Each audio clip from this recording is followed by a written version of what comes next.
Okay, this is bizarre, everything that's gone on at Pac-12 and the Mountain West Conference. Before we talk about games, this is the story as of Thursday afternoon. On Wednesday in Colfax, Washington, judge ruled Oregon State and Washington State won their lawsuit, and they will take over control of the assets and resources of the Pac-12. Wow.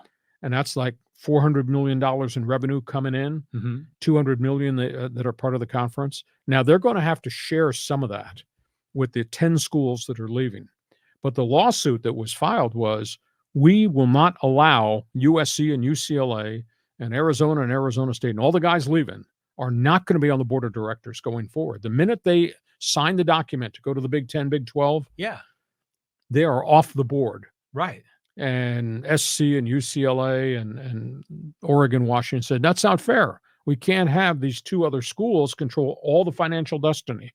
What had been set in place a year ago when SC and UCLA were the first to jump, they agreed their board of director would leave the table and not be part of any of the decision making. Right. So that precedent carried into this case, and the judge ruled Oregon State, Washington State, you will run what's effectively the Pac-2. That's item one. Just announced within hours today, Oregon State, Washington State have set up a scheduling alliance with the Mountain West. The Beavers and the Cougars will play every team in the Mountain West Conference in football only. There'll be non-conference games. It's not as if Oregon State, Washington State will be in the Mountain West race. Right. But they will fill out their schedule by playing Mountain West.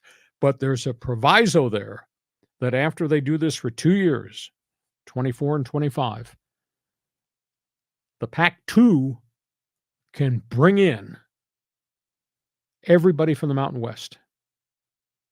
In other words, I get the feel that there's going to be an announcement coming that the Mountain West will operate 2 more years, will dissolve, and everybody here will go there to the Pac-2, which becomes the Pac-12.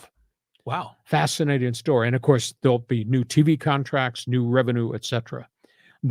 Based on what I've been told, there won't be any buyouts. You know, there was a massive exit fee. Oh, yeah. $17 million if you gave 1 year or 2 years notice, $34 million if you tried to get out within a first year. That's all going to go away because I think the agreement is we're going to be a Power 5 conference. Okay. Now, it's weird. Do they want San Jose State? Do they want New Mexico? Do they want Wyoming? Now, maybe with all the assets that the Pac-12 office will have, Oregon State and Washington State can go back and say, we will give them money not to come be part of this, and maybe they'll just take the upper echelon of the conference. But as we sit right now, the document says after 2025, going towards the 26th season, everybody in this conference will step up and go. Mm-hmm. In essence, the Mountain West, I guess, will dissolve itself. That's the story that's out there right now. So it's been a wild 48 hours with what happened with Oregon State, Washington State winning the court case, and now what's just transpired about the alliance of schedule.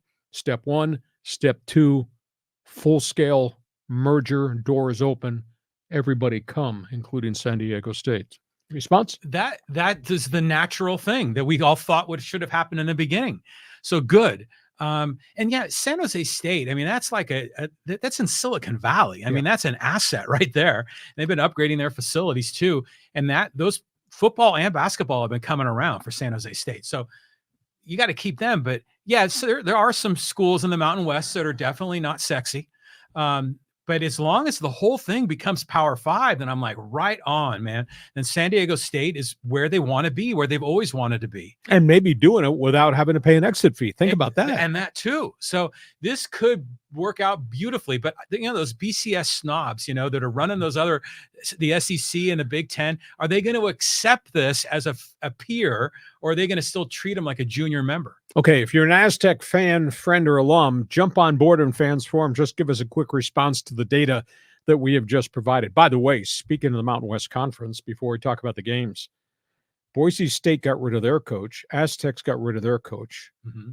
Just think, the two flagship programs in the Mountain West have coaching openings. Who could have ever imagined Boise would falter and what's happened to San Diego State? And Hawaii, Nevada, New Mexico could make coaching changes within the next calendar week or two. I mean, we could have as many as 5 coaching jobs in the Mountain West that are available. Wow. And I was stunned when I saw the rankings, the standings, and the Aztecs were at the bottom. And you're like, what? I haven't seen this in like forever.